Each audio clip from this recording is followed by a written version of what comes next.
Ola, benvidos a unha nova sección de entrevistas de Atlántico TV. Hoxe imos falar de literatura e acompáñanos Ana Vieitez. Ola, que tal?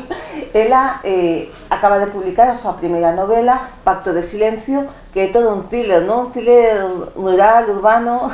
Sí. Contanos un pouco, por que comenzas coa novela negra, bueno, ou co thriller policial? Bueno, a verdade é que é algo que desde pequena sempre me gustou ler, novelas de misterio, todo libro onde houvese unha investigación, aí iba eu. Entonces, é un xénero que comecei a explorar escribindo e no que me sentí moi cómoda, gustoume moitísimo escribilo, desfruteino moitísimo e é o que me nace.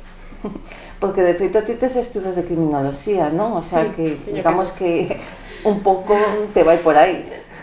Non ten tanto que ver como me gustaría, pero sí, un pouco, bueno, a carreira, non? Ese gusto por entender esas conductas sociais e conductas criminais, tamén algunha rama da criminoloxía que se dedica a iso, pois, bueno, lévame un pouco logo a fantasear no libro e a facer que as personaxes pois teñan os seus problemas presentes, pasados, e vai xogar un pouco con iso, entre o ficticio e o real.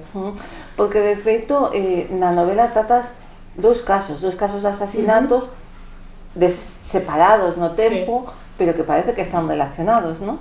Correcto, sí. Hai un pasado aí, hai 8 anos, que ocorre entre un grupo de amigos e cando todo parece resolto e medio esquecido, volve a sair a luz e volvemos a remover un pouco nese pasado e todo ten unha relación. Unha das cousas que máis me gustou da novela é que está escrita dun xeito moi fácil, non? Que sería moi doado caer en tecnicismos e tal, pero aquí utilizas unha linguaxe clara, non? Sí, a ver, eu tampouco non me quixe meter moito en linguaxe técnico porque, como digo, é unha novela de ficción, é unha novela para disfrutar, tampouco non é un ensaio, non? Entón, bueno, eu usei unha escritura máis áxil, pois eso, que pudese ser máis sinxela, máis que enganche, eu quería máis que ensinar, enganchar. Bueno, unha das características que tamén ten é que tanto mete o mundo rural galego, non? Como o mundo urbano, que é unha combinación moi galega, non?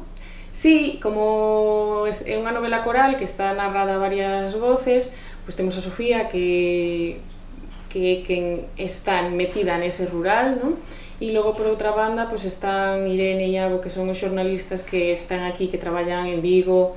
Entonces mesturei ambos mundos un pouco, inda que a mí me gusta tirar hacia o mundo rural. Bueno, despois desta túa primeira experiencia publicando, como te atopas? Te atopas con ganas de seguir? Sí, completamente. O sea, eu estou feliz, ilusionada da vida, polo camiño descubrín xente maravillosa que me abriu un pouquiño os ollos por este camiño que é fascinante e é unha experiencia única. E xa tes pensado como seguir por esta liña con Sofía, non? Como? Pois sí que é certo que como son persoaxes que a min me calaron tamén moi fondo, que eu collíñes moitísimo cariño, e eles en certa forma teñen a súa voz e eles, da igual un pouco que ti planifiques, eles mandaban, non?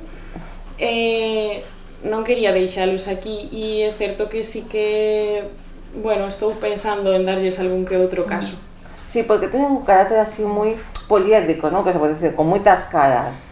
Sí, eu gustaríame pensar que son, pois eso, que poden ser como un amigo meu ou calquer persona que te atopes na vida diaria cos seus brancos e cos seus grises. Moi ben, Ana, pois moitísimas grazas por acompañarnos e falarnos desta tua primeira novela e nada, seguiremos pendentes de ti. Moitas grazas.